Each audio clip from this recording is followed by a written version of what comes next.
to be recorded, and everyone will get the link by the end of this week to watch the video. We kindly ask you to keep your questions to the end of the presentation. We'll have time for that. Use the hand zoom tool to communicate with the lecturer and staff of Eclipse Brazil, and please keep the microphone off to avoid interference.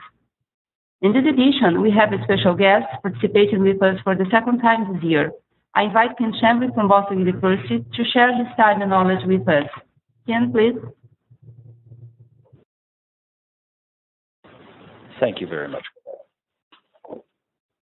And thank you very much for your invitation to be here. I deeply appreciate it. It's great to be able to share the basically discoveries that the security community has made over the past year, as have been communicated in the Black Hat and DEF CON conferences held in the United States in Las Vegas every year. My name, as Melinda mentioned, is Quinn Chambly. I'm the Executive Director and Information Security Officer at Boston University, and I work with Exxon from time to time doing things like this and helping with the certification training and materials. So this year, in this presentation, we're talking about some of the, very few really, of the kinds of attacks and kinds of discoveries that the security research community, both the good guys and the bad guys, have made over the course of the past year. And that kind of information is relayed during Black Hat and DEF CON every year, two of the biggest security conferences that are held. Now, Black Hat also holds conferences places outside the United States, so we have the opportunity to share information from all over. The few things that I'm going to chat about today are the view of Washington, D.C. of cyber threat and the role that government plays in the incident response. We're not going to spend a lot of time on that. I just want you to understand how seriously the Washington lawmakers are taking this. So this is sort of a U.S. perspective on the concept of cyber threat. And then we'll talk through a number of technical attacks that are going on right now, things that you should be aware of, that we should be planning for, or we should be putting mitigations in place for, as they are probably going. We're going to see more and more of these over the next year because they were released at DEF CON and Black Hat. And the hacker community, the bad guys as well as the good guys, look for releases of code, releases of concepts at these conferences, and they actually use them. So these are some things we'll need to be aware of as we move forward with the year. So let's talk about Washington's view of cyber threats. I had the privilege of listening to Ambassador Joseph Butrani. He was the ambassador to North Korea for many years, and he's now the president of the Intelligence and National Security Alliance. And his view, which is shared by many folks in Washington, is that the cyber threat is just as significant, can pose just as much of potential for damage to a given country, the United States or anywhere else that is used to a significant degree, as other weapons of mass destruction. So they are equivalent. They're basically making cyber threats equivalent to the nuclear threat. They are concerned that as much damage could be done if a significant attack was conducted against a piece of critical infrastructure as could be achieved through atomic power. And the problem here is that we don't have some of the same kinds of controls over this potentially dangerous weapon as we do for other kinds of weapons of mass destruction. So we're talking about nuclear power, we're talking about chemical power, things of that nature. There's a certain amount of control in place. Either it's difficult to do from a technical perspective, or the materials required are difficult to obtain, or because the the power of the weapon is so intense, there is, under the nuclear threat, there's the concept of MAD, mutually assured destruction. And if anybody wanted to use a nuclear weapon in wartime, after everybody got them, then anybody using a nuclear weapon would then be a target to anyone else using it, other people using nuclear weapons. So mutually assured destruction. Well, when we're talking about the cyber threat, that's really not true. We have many levels of attacks that can occur, and we always have the problem of attribution. How do we know who is actually conducting the attack? Because of concepts such as botnets, because you can attack somebody through somebody else, it is difficult to tell who it is that's actually involved. And so from this perspective, from a war perspective, attribution is critical, because if somebody attacks us, attacks your country, and the attack is so severe that military options are on the table to respond, you need to be completely sure what those military options are going to be targeted. And so you don't have mutually assured destruction to help mitigate the problem of a cyber attack. Ambassador Titrani and the current Secretary of Homeland Defense and a number of other people that are familiar with the kinds of damage that can be done via cyber attacks are recommending that we look at these things just like we looked at nuclear, chemical, and biological weapons after World War II and establish international treaties amongst countries for the control of this kind of weaponry. So they're looking at it very, very seriously.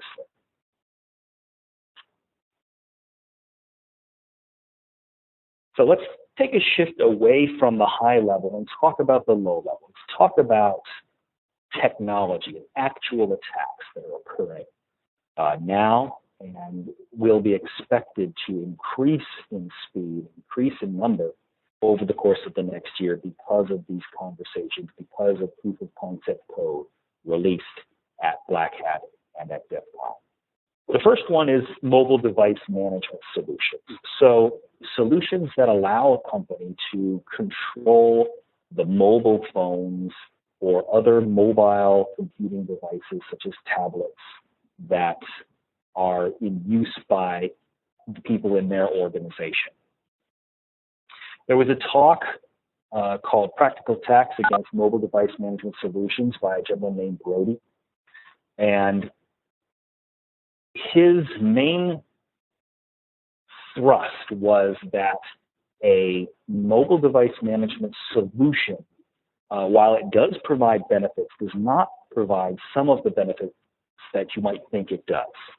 So the idea behind most mobile device management solutions is that you can create a security policy for your phone or your tablet, and you can create a secure container on that phone, on that tablet. All of your business applications, all of your business data will exist within this secure encrypted container on the mobile phone. The idea being that if somebody loses their phone, or if their phone is hacked into, the information within this secure container is encrypted, so it'll be much more difficult to steal that data. And there's several features built into these systems that supposedly help protect us. And one of them is the concept of detecting a jailbroken or rooted device. And this one is kind of key. The idea that an MDM solution can detect whether your phone has been rooted or whether your phone has been jailbroken is key to the security of mobile device management solutions based on a secure container. And this speaker in his research group was able to show that this is actually not very effective, and consequently, secure containers are not effective. The basic reason is that the way that secure containers, the way that mobile device management systems attempt to detect whether a phone is jailbroken or not is by looking for some specific files or looking for specific capability that's not typically enabled in a mobile device. So it'll look for a certain executable, or it'll look for this or that feature. And it is relatively straightforward for a hacker to produce the same kind of capability without tripping any of those alarms. Therefore, it is possible to hack a device and not leave the kind of footprint that MDM solutions look for to try to determine whether a phone is broken or whether it is still secure. His point is basically this. Mobile phones and tablets are really no more secure than computers. They are computers. There's not a great deal of difference in computing power available these days on some of these devices. And in fact, some mobile phones do have an entire full-blown operating system on them. Many others have pared-down operating systems like iOS, Android, etc. But those operating systems are extremely powerful in their own right. And the issue is that because they're so powerful, any security system that relies directly on the operating system is no more secure than the operating system itself. And there is a huge incentive right now to break into these things. Most companies have mobile devices in some form or another. Or if mobile devices are not available for the regular worker, they are often available for the highly placed executives. And so you have people walking around with the secrets of the company on their phones, and these phones are relying on the operating system in order to provide the protection. And if somebody can break into that operating system, they can break the secure container, and then they have all of that data. And you can understand how incentivized the community is to do this. Most MDM solutions, well, as of the writing of this presentation, the MDM solutions did not have any kind of reliable technique to detect whether there was a privileged escalation. This means that if you can get someone to go to an infected web page designed to attack their phone or their tablet, that web page can hack into that phone, escalate their privileges, install malicious code, and then move on without the MDM solution being able to see that that has happened.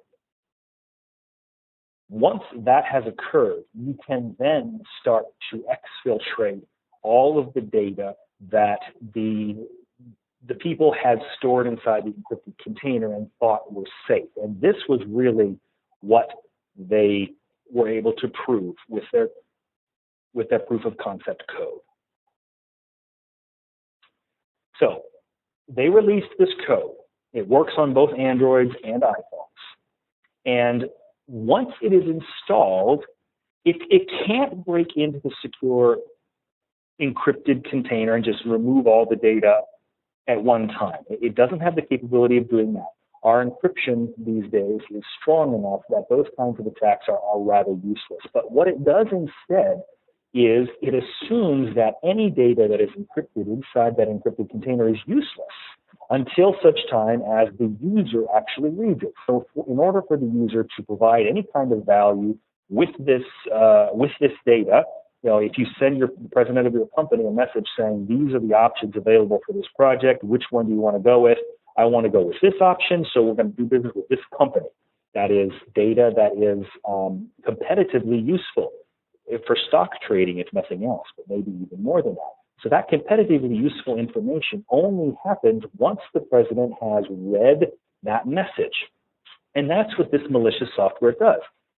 The software waits until the user, through the normal authorized mechanisms, reads the message. And as soon as they read that message has to be decrypted as part of the process to allow a user to read it. And this software reads it when the user reads it. They tried this against the 5 most popular sandboxing technologies, and it worked with every single one of them.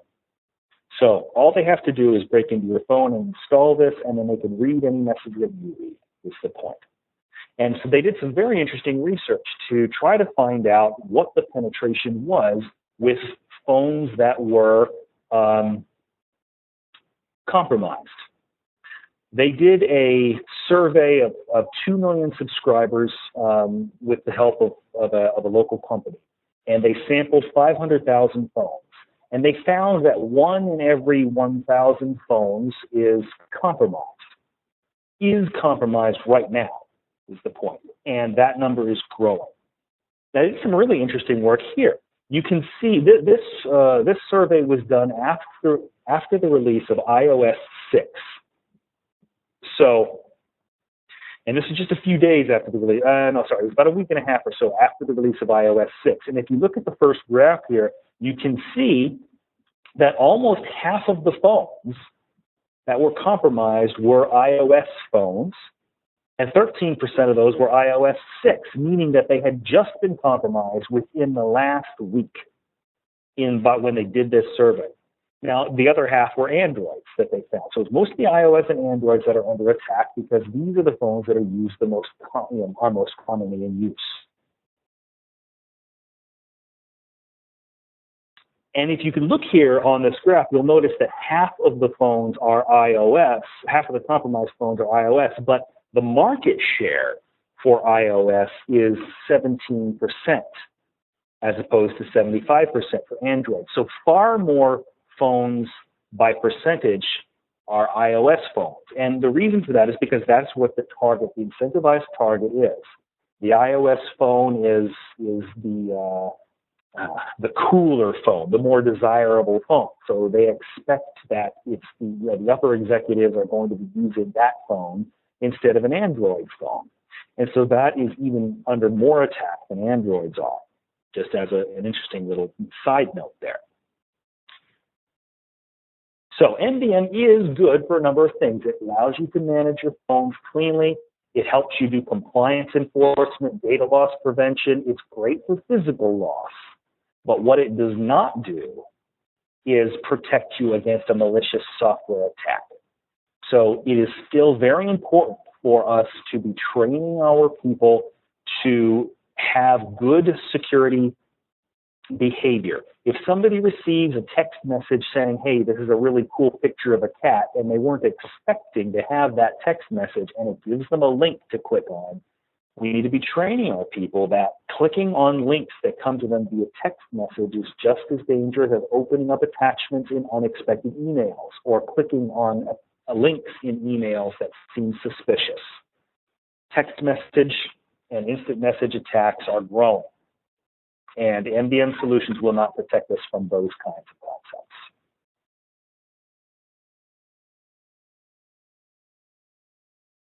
So, continuing on the conversation with phones. If you can compromise a phone, you can install malicious software on it. And as soon as you have control of that phone, you can start doing some really, really amazing things. There were several talks about things that you could do with mobile phones if you can get control of them. And one of the most interesting one was called spy phones. So people have these phones. They carry their phones with them all the time. The gentleman who produced this particular presentation focused mostly on Android in this case, but he said that it could easily be ported to other phone operating systems. And his demonstration code showed how once the phone was compromised, that all of the phone's content was exposed and could be exfiltrated and used by the attacker. The location of your phone, the audio that is around your phone, you've got a little microphone built into it. Telephones these days are incredibly sophisticated and very, very sensitive packages of sensors. So you have location can be provided to you by satellite or by the fact that you are near various networks. So the SSID that you are close to and you are connecting to, or even is just detected by your phone, can also be used to provide your location. That's how Google can tell where you are. To give you a good Google map is that it looks at SSIDs. So even if your phone has GPS turned off, they can still tell generally where you are. So Google can do that, and Apple can do that. So why couldn't attackers? Well, they can. That's the point. And then they can also listen to whatever is going on near your phone. Since your phone has a microphone on it, it is listening to whatever's going on around you. That information can be recorded and listened to by somebody else that has malicious software installed on your phone. Same thing for video. It is possible to turn on that little camera on the front or back of your phone and to turn off the little indicator light. So if your phone has a little indicator light that's supposed to be telling you when the camera is on, hackers can turn that off, so you have no idea that the phone is actually sending video. Any texts that you send back and forth, any email, including email inside of those secure sandboxes, like I was saying in the last section, if you ever read it, the instant you read it, you are decrypting it and you're making it available to the UI. And once that is done, it can then be read by other malicious software if such software is installed. Phone conversation recording, obviously, are fitting the same things in any photos on your system. Think about photos that you might take or that might be sent to you. All of this material can be exposed and can be read by somebody else. And that is quite an impressive set of capabilities if you're talking about trying to compromise the behavior or decision-making of a given person. So if you can get copies of all of this stuff, you can imagine the kind of sensitive or private things that might be included in that kind of list of information. And if you could compromise a person's integrity by recording things that show them in a light that they don't want to be made public, you can imagine what could happen from that. So it's quite important that we help people understand how crucial it is to make sure that their phones are being kept up to date and they're not jailbreaking or not rooting their phones. That mitigation is very, very important. Part of the process that this person used to to install his malicious code onto people's phones was to inject his code into a popular application, but he didn't actually put it up on the App Store. So he put it into a product called, Angry Birds, and all everybody knows what Angry Birds is. He put his code into Angry Birds, and he put a version of Angry Birds up on the App Store, and it was the regular game, the full game. I think he called it Angry Birds Full or something like that. And people who didn't want to pay for the full version of Angry Birds were able to get the full version of Angry Birds by downloading his version of it. Well, the interesting thing is that while the original application does, if you put it up through the App Store, the original application is scanned by whatever the App Store uses to try to find malicious software. So chances are pretty strong that if you download an app from the App Store, it's probably pretty safe. They do a pretty good job. The interesting thing, though, is that updates to the application don't come from the App Store. So once an application is installed on your system, you can get an update notification through the application itself. And it is then that he uploaded his malicious software to the phone. So this is crucial. And one thing I really like about Android is that when you install a program, it tells you what rights a program is asking for. It'll say the screensaver software you just installed is asking for rights to your contacts list. Why would a screensaver need access to my contacts list? That makes no sense. I could see why it would want access to my calendar, so it could tell what time of year it was. So it would give me a screensaver picture that was consistent with where I was or what the time of year was, or something like that. That makes sense. A screensaver functionality based on my contacts does not make any sense to me at all. I'm going to not install that software. That's the point of this. And that's the nice thing about Android, and it does that for updates as well. So if you install an application on Android and all of the permissions look fine to you when you install it first, but when an update comes, the permissions have changed, that's a red flag. It's not necessarily a problem, but you need to look into it. And we need to train our people to look into it, because when an update comes and the permissions change, that may mean that there is something that somebody is trying to put into the application now different from what you thought it should do, and therefore potentially risky. The iPhone App Store doesn't do that. The iPhones don't tell you what permissions that an application is asking for if you just natively do an install. And I find that to be a weakness. So, a few things to help our people understand. Never jailbreak the phone, never root the phone. Be careful of IM and text links and email links, all those kinds of things. If you're not expecting the communication, then treat any kind of attachment, any kind of link with deep suspicion. And pay attention to those permissions. When permissions change, be suspicious of it. So a couple of things there for awareness campaigns. Another kind of a technique that was talked about at Black Hat, but not directly part of this other conversation, was rogue femtocells. So a femtocell is basically an extension of wireless phone capability. If you have bad 3G connectivity to your mobile phones or bad 4G connectivity to your mobile phones in your area, you can go to your local service provider and you can ask them for something to extend the coverage, and it's called a femtocell. Or you can buy them yourself. You don't even have to get them from the local service provider. Well, this other group was able to take one of these and insert some code into it that made this femtocell be a man-in-the-middle attack for any mobile phone attaching to it. And this is particularly dangerous if it has come from a local service provider, because the femtocell will be configured to provide Verizon service or TIM service or whatever the service is. It will be configured to provide that service. Your phone will not know that it is not a legitimate endpoint. And so it will attach. And once it attaches, all of the communications that flow through that phone are subject to being intercepted.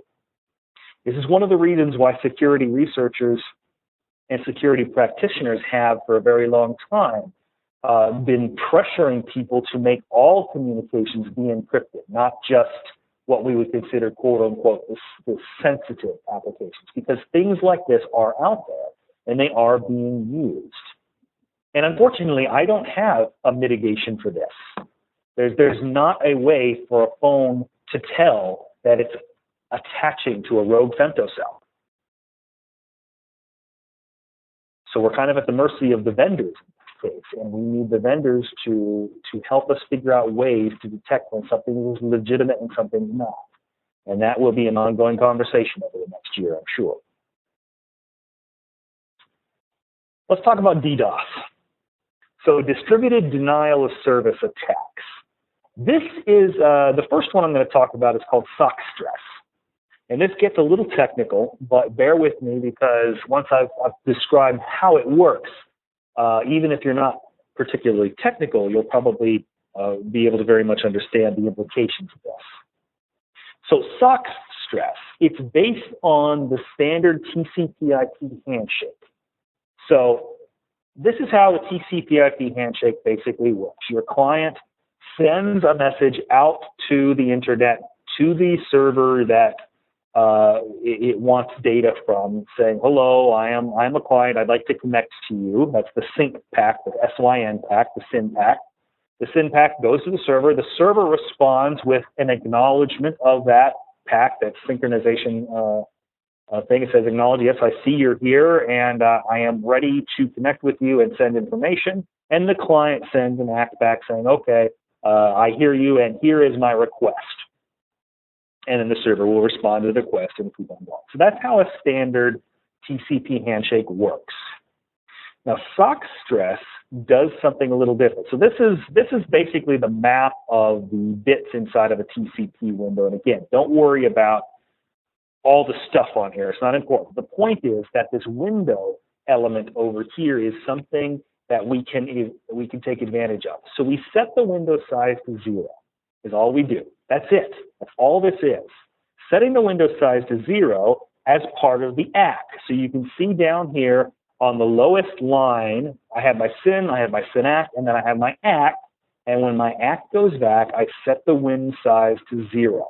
Now, what that does is it tells the server, I, the client, have no more space left in my buffer to receive new information. Please wait until I let you know that I have some space, and then you can send me the next packet. The entire point of being able to do this was so that clients could tell servers to slow down a little bit if they were having trouble processing, if they didn't have any more buffer space. So using this technique, the client can tell the server, no, you wait. And the server will then wait for a significant amount of time before releasing that connection. So even longer than if you just start the SYN and you stop acknowledging it. So this is a layer 4 attack. It will work over the internet, but if you happen to be inside the same network, you can simulate an entire botnet worth of addresses from a single computer. So I, with my little laptop sitting here on the desk, could walk into a building, break into a data closet, plug it into the network, and walk away. And that box would then simulate an entire botnet's worth of addresses to do an attack with. There's other elements that are part of the attack. You need to know how ARP poisoning works. You need to use Slackware. There's a few other things you need to do to make it work, but it's really not very complex. And almost everything that has a TCP/IP stack is vulnerable to this, because this is built into the basic specification. The ability for the client to say, I have no more space to process, please wait a minute. That ability is built into the core specification for TCP/IP, so pretty much everything is vulnerable to this. And here's basically what it does. All right, so I'm going to try to get my arrow back, and hopefully you'll be able to see the arrow. Can you see the arrow? Okay. All right, so if you can't see the arrow, then you're just looking on the first graphic. And the first graphic, you can see this blue line. That is the amount of memory being used by the box. And you can see the top line, the CPU history. That is where all of the attacks are hitting this box. So right now, we are having many, many TCP/IP connections being sent to this system, and all of them have a window size worth of 0. And because they have a window size worth of 0, it is reserving memory, and more and more memory is being used. And so we let this attack go for a while, and it really doesn't take long, a couple of minutes. And in a couple of minutes, all of the physical memory is used, and the attack, we can stop the attack, and you can see where the attack stops, the memory stays used. And it stays used there for a long time. What that basically means is that all the memory in your system is being used. It has no more left over to do anything else. You can't even shut the box down. The only way to recover your box from this attack is to walk into the data center and unplug it and plug it back in. So you can stop the box. You can shut down a box from being able to function at all using this attack. And it's really pretty straightforward to do. Now, what are the mitigations for this? And mitigations for this need to come from vendors. Again, there's not a lot we can do about it other than detect that a DDoS is going on and block the sources. And if somebody's doing that from a distributed botnet, that's a little challenging to do, but there are ways to do it. But if this attack is allowed to continue to the point where the memory is totally used, you're going to have to shut down the box and restart it in order to recover it. So you can set your firewalls to block packets with small window sizes. That can help. But again, that then stops clients from being able to tell the servers that they have no more space. So you sort of break one of the normal functions of TCP/IP when you do that. The real solution to this is that vendors need to supply an OS patch that reclaims RAM from connections like that after a certain amount of time. Now, the reason why this attack has not been seen heavily for a while, it was created 5 years ago, but before the person could basically get to a conference and tell everybody about it, the person passed away. So, it was only known by a few people, but it has now been rediscovered and published. So it's going to be significantly more popular soon, I'm sure. So it's one of those things that we all need to do, is to ask the vendors about this, just put a little pressure on them to start working on a solution to this. And many organizations are doing that. It's just a matter of getting a unified voice so that vendors prioritize it. All right, let's talk about the Spam House DDoS. This was another kind of denial of service attack. You may or may not have heard of it, but back in March, April, something like that, of 2013, this year, there was an attack that was on the front page of the New York Times for 4 days. It was called the attack that almost broke the internet. And it was, unfortunately, very easy to do. So it didn't actually break the internet. It almost came close to breaking the internet for one country, though. Now, this talk was called Evil DOS Attacks and Strong Defenses. It was by Scott Brown and Matthew Prince. And again, it's something that you can look up for more details later if you want to have more background on what they did and how they did it, but I'll give you a quick overview right now. So the Spam House attack pushed 300 gigabytes of sustained traffic a second for a period of almost 30 minutes. Now, most DDoS attacks are on the order of 75 gigabytes a second, 60 gigabytes a second, something like that, and that's more than enough to cause damage. This one was 4 times that amount. And what they did is easy to do and can scale very, very high. So somebody could use this to break the internet if they wanted to. This one did not. All right. It was done by one person using one laptop and 5 servers. It was not done by a botnet. It was not done by deeply coordinated sets of attackers from across the globe.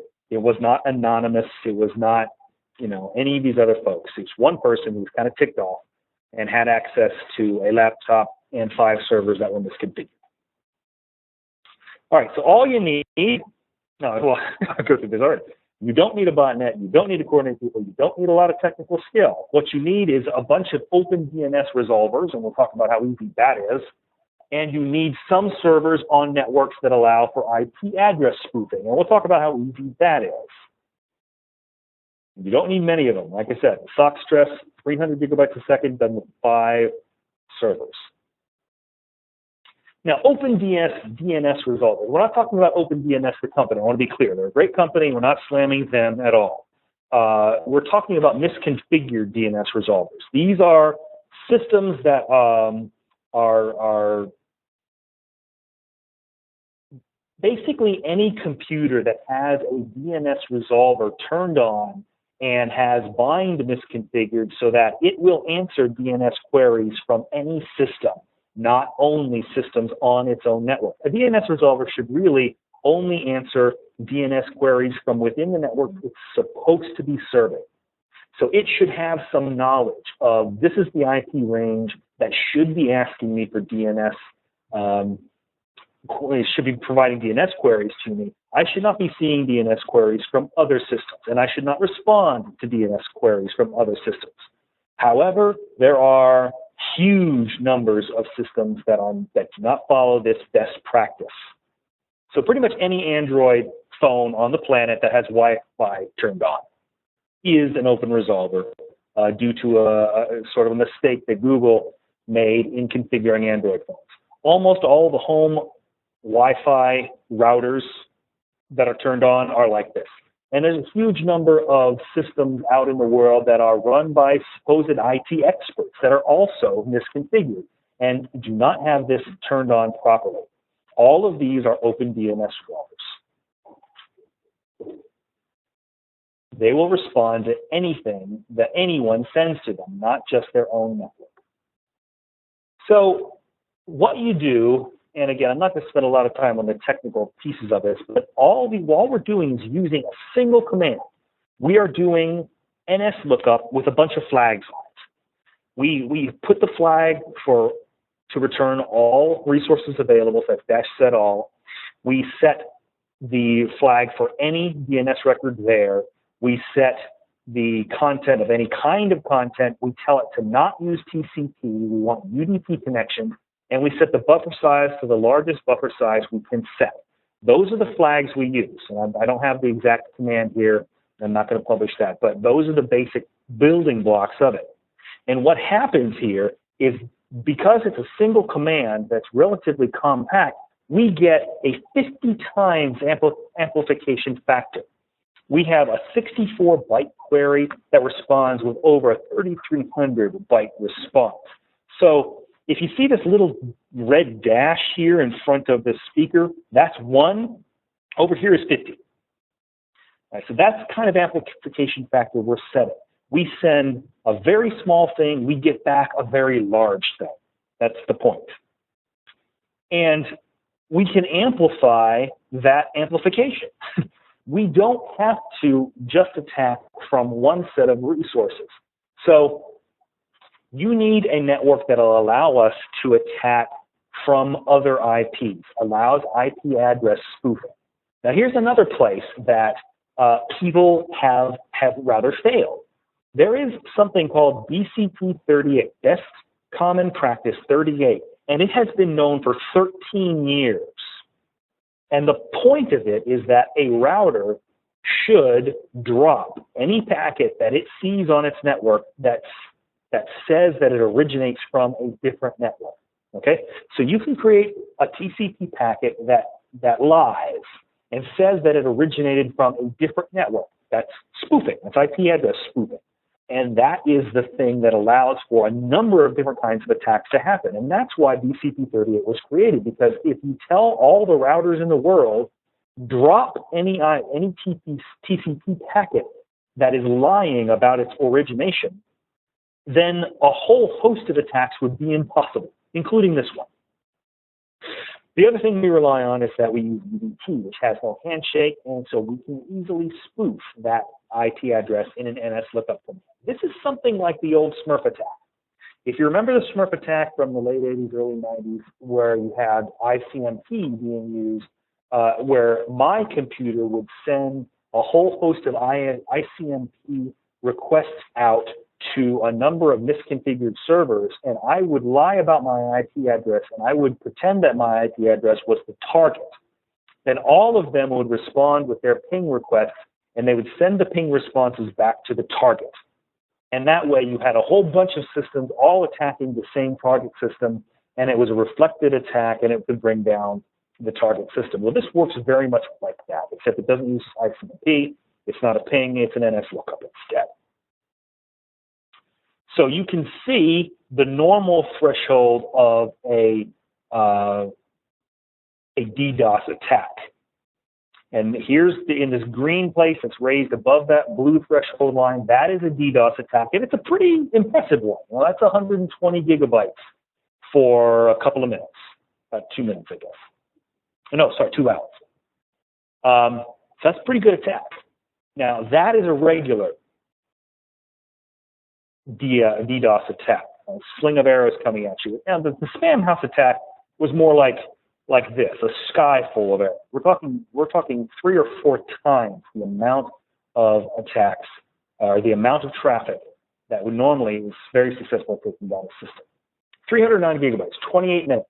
It used 31,000 open DNS resolvers. It only needed 3 networks that had a router on them that were misconfigured and allowed for IP spoofing. Only 5, maybe 7, the analysis wasn't quite clean on that. 5 to 7 compromised servers, 9 gigabytes of requests from my laptop to that, not mine really, but the attacker's laptop.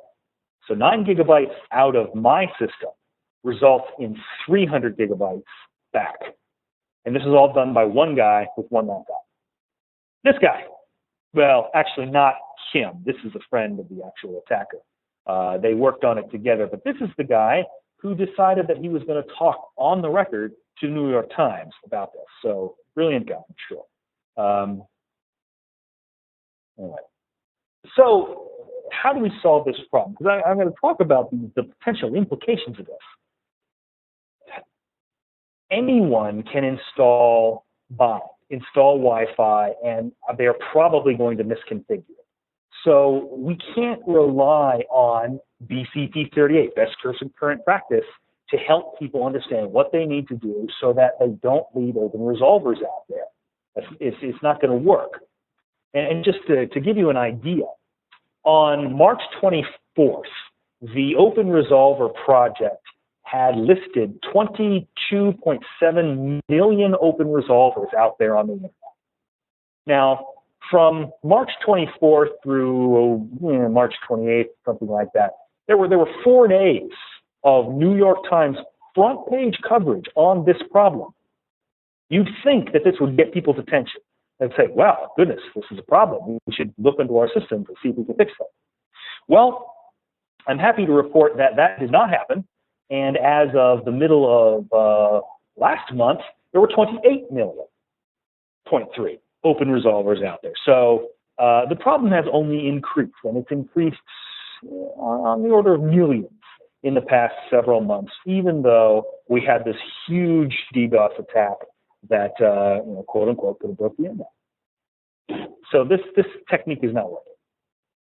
You can check yourself to see whether your system or the systems in your network are set improperly by going to Open Resolver Project. They have a little tester there that you can use to see what's going on. Now, I say you can't solve it. What I mean is you can't solve it legally. The guy who gave this talk was a member of a company that helps people defend themselves against DDoS attacks. And in this presentation, in front of some of the world's most active hackers, he basically said, the only way we can solve this problem is if we make all the open resolvers attack each other. This is illegal, don't do this. But he released some code in this talk, in this presentation. He showed some code that would allow somebody with basically 50 lines of C code to write a program that would make all the open resolvers attack each other. Doing this would break the internet, and it would work. And after several weeks of absolute panic and loss of millions and millions of dollars of revenue in countries across the world, we would have a solution to this problem. Open resolvers would no longer be allowed to do anything. Patches would be released and be forced onto systems, et cetera, et cetera. And I got to tell you, sitting in that room, I'm not entirely sure whether we should not expect something like this over the next month. Probably, next year. Probably not. Probably cooler heads will prevail, but still, it is possible. And the tools exist out there to do it. So let's talk about implications here. This person sent 9 gigabytes of traffic to only 0.1% of the open resolvers. Well, that same 9 gigabytes of requests, if it went to 0.2% of the open resolvers, would be 600 gigabytes. 1%, 3 terabytes. 8%, 12 terabytes. The entire US internet backbone is only 24 terabytes. So basically, sitting here with this laptop properly configured, I could send out enough traffic to cripple the US internet backbone. That's a problem. And a bigger problem is that the core choke point routers are directly accessible by IP, so you can directly attack them and bring them down. So the issue here is one of the solution having been known for a very long time and nobody paying attention to it to the point where they enforce it by default. So that's what we need to do. We need to get our vendors not to just make BCP38 the current practice, i.e., basically thrust the responsibility onto the end client to do it right. We need to make it so that this is the default, that by default, every router ever sold on the planet is configured so that it will block spoofed queries, that if it sees any kind of IP address from a system, and that IP address is claiming to be from someplace outside of its network, it just drops the packet, ignores it, black holes it. And that needs to be the default. You may want to have it so that the system can be turned back on in case you really do want to have that functionality, but that needs to be a conscious choice, made by the people configuring the system, not just something that will happen automatically by default if somebody messes up. 25% of networks on the planet right now are not set up according to BCP38, and that's a problem. All right, vendors need help. Let's talk about the next thing, Creepy Doll. Now, I apologize for this next slide. That's the creepiest doll I could find. Creepy Doll is a kind of technology that takes the NSA's listen to everything everybody's doing thing, which, by the way, didn't quite happen like that. For more information on that, we're going to do a presentation on Wednesday. But what this did was he created a very cheap system, sensor network, decentralized sensor network, that he could distribute around the city, and it would then start tracking the activities of people throughout the city. Right? So the short form of what it is that whenever your mobile phone, your tablet, your laptop, anything that has a wireless connection to it, whenever it is on and it is moving throughout this, whenever it's on, it's trying to communicate with networks. It's trying to see whether it can connect. It is looking for SSIDs, seeing which networks are available to connect to. And because it is doing that, it is part of that process of saying, hey, is there a network out there I'm allowed to connect to? It shares information about itself. So your iPhone will receive a network. It'll see a new network out there, and it'll talk to that network just a tiny bit to say, okay, what kind of network are you? Okay, you are this kind of network with this kind of security. And while it's doing that, it is also sharing information with that network. It's saying, I am an iPhone, and this is my name. So what this guy did is he created a bunch of sensor networks, or a bunch of sensors that would network with each other and would talk through a decentralized system and send information eventually back to a central system. And he distributed about 10 or 11 of these things throughout a neighborhood in one of his cities. And they're cheap. They're $60. So for all of these, this is the stuff that was used to create it. So less than $60. And what it basically does is it sends out a Wi-Fi signal. So when your phone comes within range of it, your phone will detect the Wi-Fi signal and say, well, what are you? And the Wi-Fi signal will say, well, I am this, what are you? And the phone will respond back, well, I'm an iPhone with this name. It's not exactly how it works, but it's approximately how it works. And his sensor network would then send that information back to his central system. He used a bunch of open source software. This thing will run on an iPad or run on an Xbox 360. All of this is all open source. You can download it. You can configure it for yourself. These things were even encrypted. He had a small USB port stuck on the side of these things, and to start it up, he had to stick a USB stick in it that had the decryption key on it.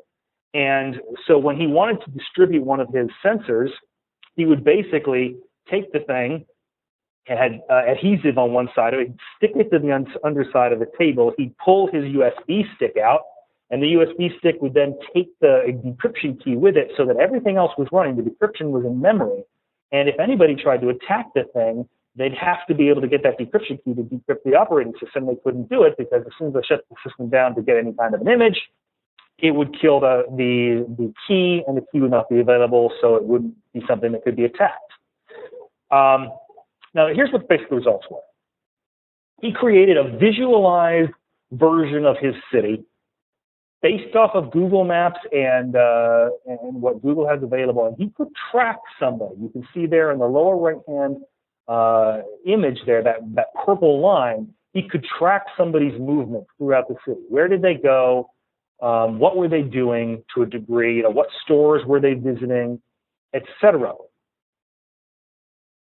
His system would even correlate activity. So, for example, if he sees a consistent IP address moving throughout the city, and then all of a sudden at the same location as that IP address, he sees another IP address fire up and then shut back down, and then the first IP address keeps moving, well, his system could tell, okay, one of those is a mobile phone, the other one is his laptop computer, but it's still the same person. So it still tracks that person as a unit. His point was this: these things are cheap, they're easy to make, anyone could do this. And what would happen if somebody was to go into Washington, D.C., into some of the sleazier areas and start distributing these things around in the bars and the strip clubs, in the naughty areas that people aren't supposed to go? What might they find out? Might they find out that this particular IP address, that's the telephone number of a senator, of a congressman? And once they know that, could they use some of the other techniques, like I was talking about, the spy phone techniques, to try to get a better feel for what's going on, what that person is doing? Might they be able to find some information that would allow them to compromise that individual? It's a pretty scary possibility, and it's not expensive. It's not difficult to do. And these sensors are $60 a piece. You distribute a couple of hundred of them, maybe, if you've got a decent Black Ops budget, and see what happens. And again, this is more of an awareness of what's possible out there, considering the lack of security built into our basic standards. TCP/IP was designed to withstand attacks. It was designed, but not computer attacks, designed to withstand physical attacks. So if a particular network was suddenly destroyed by a bomb, your data would still get there via some other path. That's the point of TCP/IP. The Wi-Fi standards were set up to allow for easy connectivity of wireless devices to wireless access points. None of this stuff was designed with security in mind. Security was tacked on at the end, and because it was tacked on at the end, it was imperfect and lends itself to these kinds of issues. The point of a lot of the conversations that took place during Black Hat and DEF CON this year was we need to take a look from the ground up at what we're doing and revamp. So not too much left. There's kind of a list of other cool things that happened. There is something out there that if you plug it into the wall, it looks like a power strip, but it is a computer, and it will try to attack and hack into your network automatically, just if somebody can walk into your business and plug in the power strip. That's called the pwn plug.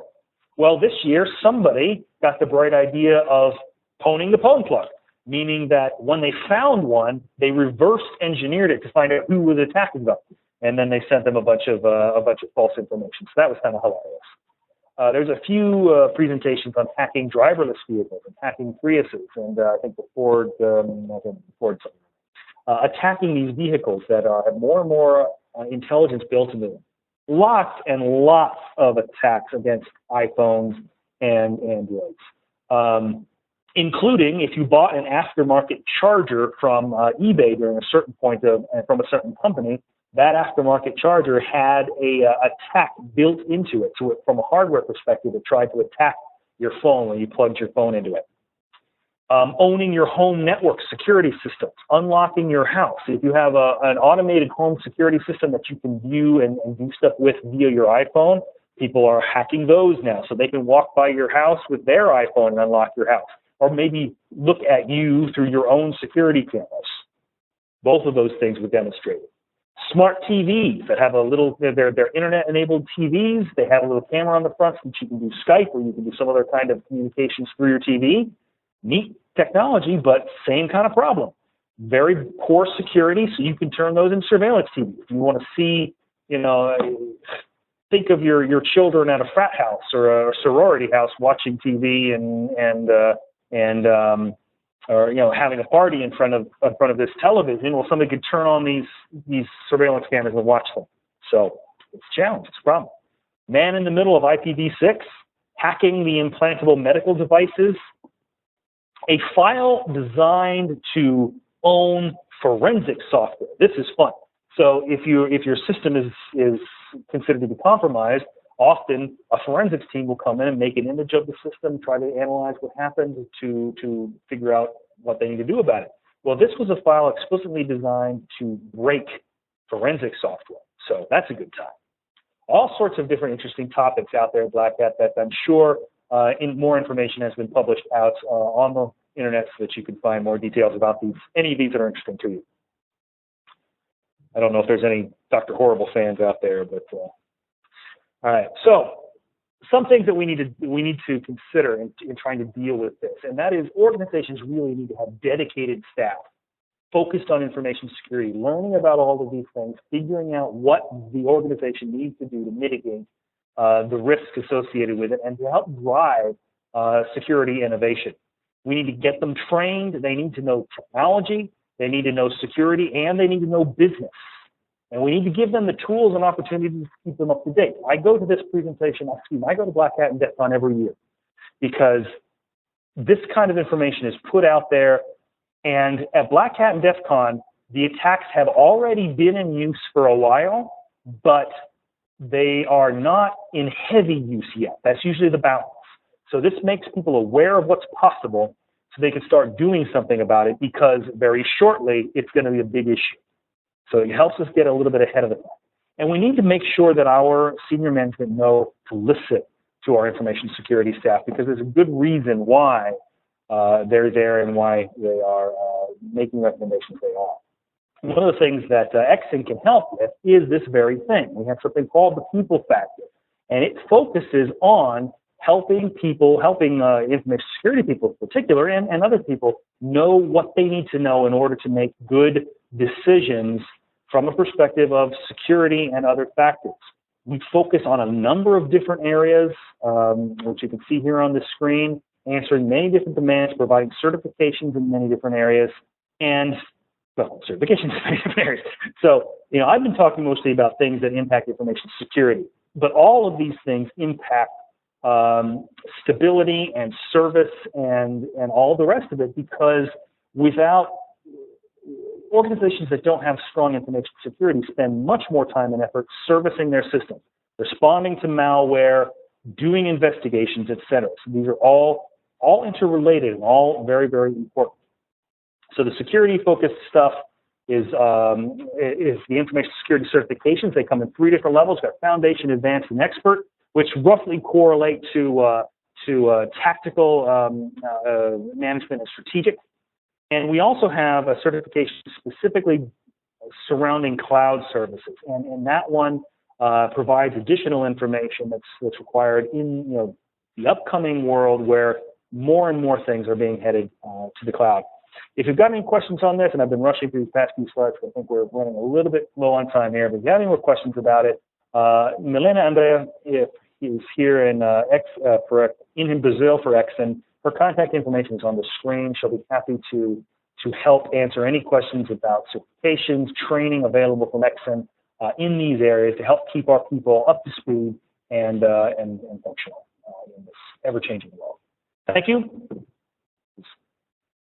I think we're going to open it up for a few questions here in just a moment here. I think some questions that may have been coming in via text, and I'm going to shift my screen so that I can see what's going on that way. So we'll drop that one off. All right. So, oh no, where's my? I'm going to stop sharing my desktop and we'll shift back to regular mode. Okay. All right. There we go. Got some chats over here. Okay. All right. So we're going to try to have both of these things up and running.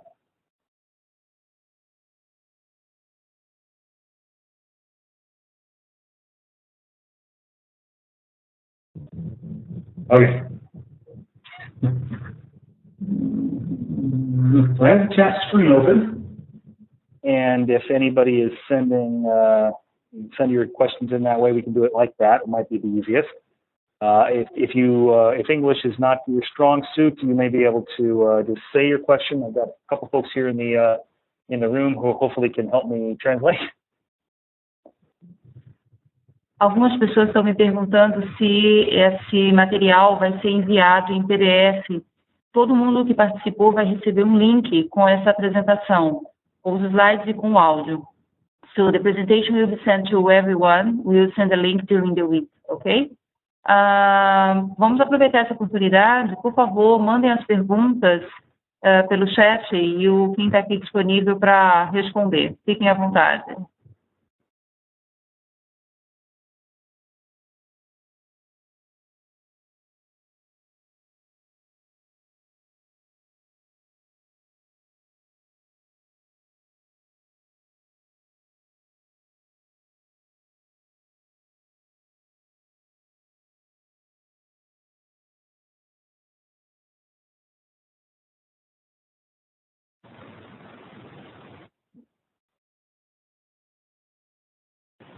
Any questions?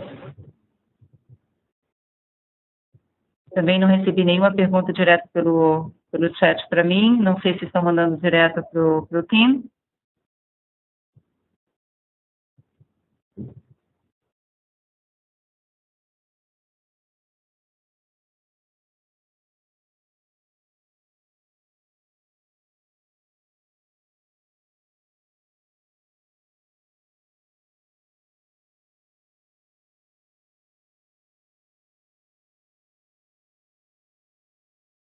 You want to do that?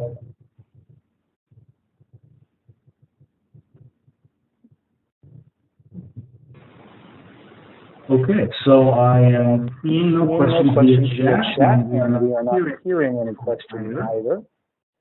So I think that might be it for today. Thank you, everyone. I very much appreciate your time and attention. I'll turn back over to Milena for a few final words.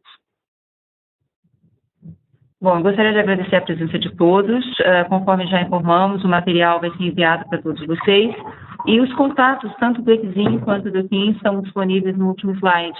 Então, caso alguém tenha alguma pergunta, pode fazer posteriormente. Kim, there is a question for you right now.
Nós temos 3 perguntas. Jorge, Maurício, e deixa eu ver quem é a outra pessoa, e o José Júnior. Eu pediria que vocês, por favor, se possível, se vocês conseguirem mandar direto em inglês, para facilitar um pouco e a gente evitar alguma tradução errada da parte técnica aqui.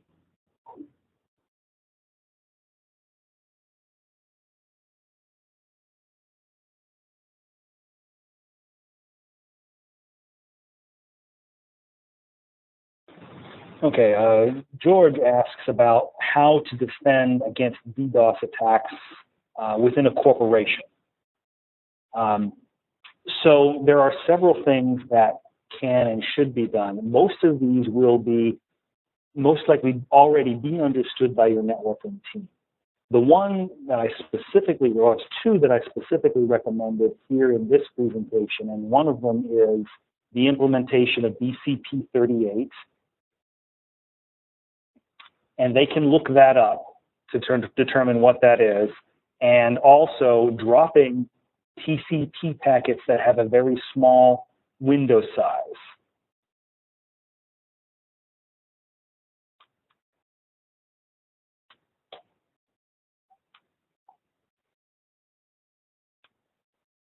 Just writing that up on the screen. Those two things will help protect against these particular DDoS attacks. Now, if your company is one that may experience DDoS attacks on a more frequent basis because of a variety of reasons. There are a number of companies out there. I'm not sure which ones operate in Brazil, but Mandiant's one, CloudStrike is another, and many of these companies have operations that will help you defend against DDoS attacks. And the way they often work is they filter the traffic to your network for you. So they have massive networks of routers and switches, networking equipment designed to help handle a huge amount of capacity, more capacity than most DDoSs could possibly put together.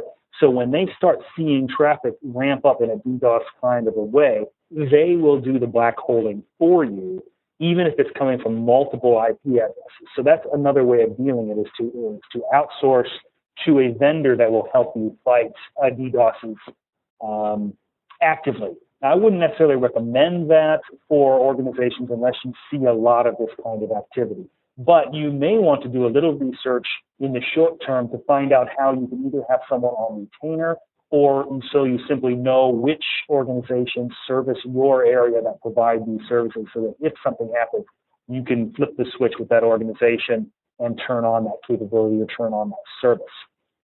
But there are a whole number of other kinds of firewalling techniques and other kinds of solutions that can be installed just at your local, inside of your local corporation to do that for you. And that's where some of your next generation firewalls, your Check Point, your Palo Alto, your Juniper, and to some degree your Cisco's, that can help with a lot of this stuff and have some automated tools built in to help with that these days. The next question was information security and the U.S. government's international spying with all the news from the NSA recently. And this is sort of a fascinating conversation that's going on. And we've got a presentation coming up here in Brazil and then in Recife later on this week, talking about this in much more detail. But it is a problem, and it's a problem of international confidence. The U.S. government is engaged in collecting information in a way that is much broader than has ever been done in the past. They have been scrupulous in making sure that it is legal to do so, but that doesn't necessarily mean that everybody agrees that it's a good idea just because it's legal, especially when you start talking about international confidence. And I know that a number of countries and a number of companies have serious reservations in dealing with the United States or companies based in the United States because of the Patriot Act and because of these kinds of things. And that's a legitimate issue.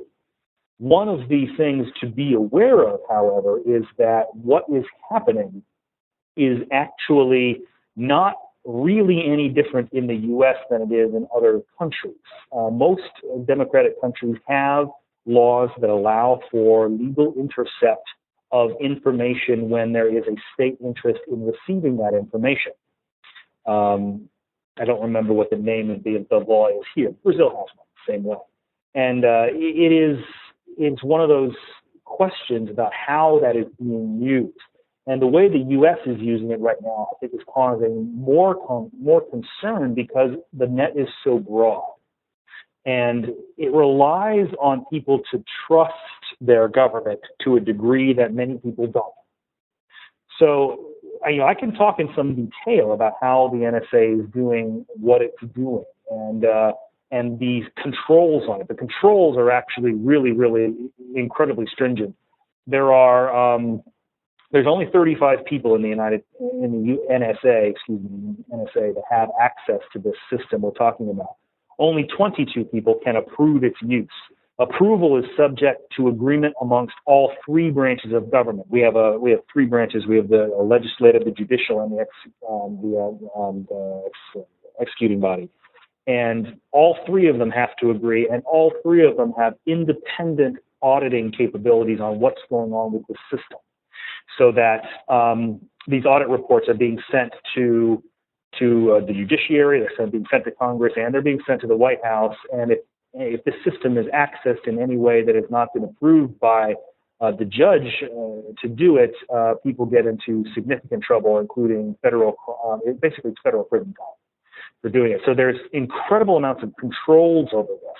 And they're trying to make sure people are aware that the problem with this news article that has gone so far and caused so much consternation is that not enough information was provided early enough to help people have a sense of the level of controls.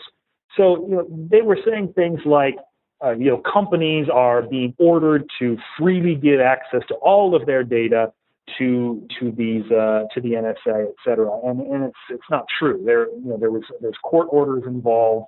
They're not just saying here you go, take it and do whatever you want with it. And now, in fact, there are reports being generated by Google and Facebook and Microsoft that are I'm trying to think of I don't have it up in front of me. I don't have that presentation up in front of me right now. But well, actually, you know what? I'm sharing my desktop. Give me a second. I can do a very quick jump over to a different presentation, and bear with me for a moment. We'll get to a slide that might help us a bit. I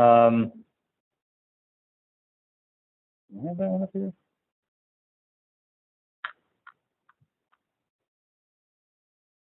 That's fine. Okay, well, so I thought I had a slide easily available. I am not seeing it where I thought it was, so I'm not going to take time to go dig it up. But basically, these companies are providing information to the NSA and to the FBI, but only in accordance with a legal order in a particular way. This is being done in a cooperative way across international borders. So we have some allies who are doing similar things within their borders, and we're sharing information across those so that we can help specifically stop terrorist activity. So since 2007, when the tools came online, 54 attacks have been subverted. The majority of them in Europe, actually. The NSA one, yeah, the problem with the NSA one, this is a response to Mauricio, is that these presentations are designed to be talked, and so I've got the NSA presentations here, and I've got the information here on these slides, which I can share, yes, but a lot of the information is meant to be said, so you'll be missing some details here, but I can share these things. I'll coordinate that through that with Milena. Let's see that. Okay, so we'll leave that one there for the time. Oh, well, let's get to the second part of your question. How to rely on the tools, algorithm, and protocol. Okay, so NSA actually does not have access to everything. What they do have access to, for example, they don't have a broken version of AES. They can't properly configured tools are still encrypted. They're still protected. The place that is vulnerable is where you rely on other organizations to do things for you. So, for example, you're relying on Google to hold your email. Well, Google has your email. I'm sorry, it has it. And because it has it, it is then subject to court orders. And it's subject to court orders from any country. So it operates in Brazil, it operates in wherever else, and it is subject to the laws of those countries where it provides those services. So as I was mentioning before, and what I was trying to get to with this slide, if I could have found it, is that these organizations, Microsoft, Facebook, and Google, are starting to publish statistics on how many requests they get from various governments. And that's really quite interesting. The U.S. is by far the most, but India really is interested as well in some of these, and several others. I think Germany's high on the list, et cetera. A lot of different countries are asking these organizations for records associated with this or that after going through legal due process. And Microsoft, Google, and Facebook are now publishing the statistics of how many questions they actually get. So let me give you a few more numbers. For example, Facebook, they had about 12,000 requests from Facebook from the U.S. government last year. So 12,000, not millions, not all of them. They have, I think Facebook has 700 million users, subscribers these days, something like that. 700 million, it's a huge number. Only 12,000 requests, but that's still a lot, and still more than other countries. But there's that. Some other statistics on the use of the reporting. You hear about the NSA PRISM problem here on the screen right now. Is some statistics. 35 people can run the queries. 22 can approve that a query be run. Only 300 telephone numbers were run last year. Only 300 were looked up. And only 12 reports were provided to the FBI. Those reports contained less than 500 total numbers. The way this works is this. The FBI, the U.S. Secret Service, the CIA, the whoever, Department of Homeland Security, they get an idea that this telephone number right here that I have in my hand, this phone, belongs to somebody that we believe strongly is, involved in terrorist activities. Then they turn to the NSA and they say, can you tell us who this phone has called? What telephone numbers has this phone called? The NSA has that information, and they turn around and they provide it back to the law enforcement agency saying, okay, that telephone has called these telephone numbers. That's what the NSA can do. It is then up to the law enforcement agency to take that information and use that report to pull subpoenas or whatever else they need to do to get more information about those phone numbers that the NSA provided to them. What the NSA has recorded is this. It's here on this screen right now. They have the date and time of the call, what number did the calling, what number they called to, how long the call was, and what source the information came from. So Verizon, Bell, whoever it was that gave them the information. That is what the NSA has. They don't have the communication, the text messages, who the subscriber even is. They don't know who the number belongs to.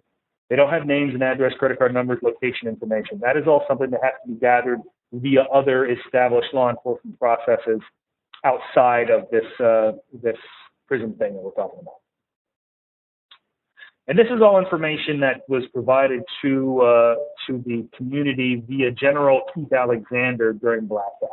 And I know I'm massively going over our time here, so anybody that needs to go, obviously go. But I'm happy to continue talking as long as you're interested in this area. But hopefully that's some information that helps you understand. There's been some people blowing up the story a little bit more than what it really is. There's some real areas of concern. There's some conversation we really do need to have, but it's been overblown just a little bit in my opinion. Oh, here's that one slide I was talking about. Here is the slide that talks about and I'm going to put something up on the chat right now. Here is links to the reports, the usage reports from Facebook, Google, and Microsoft of what governments have been asking them for what information.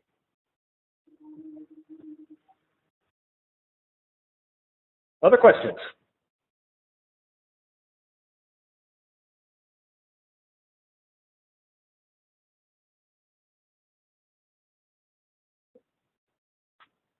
Okay, well, it seems like that's about it.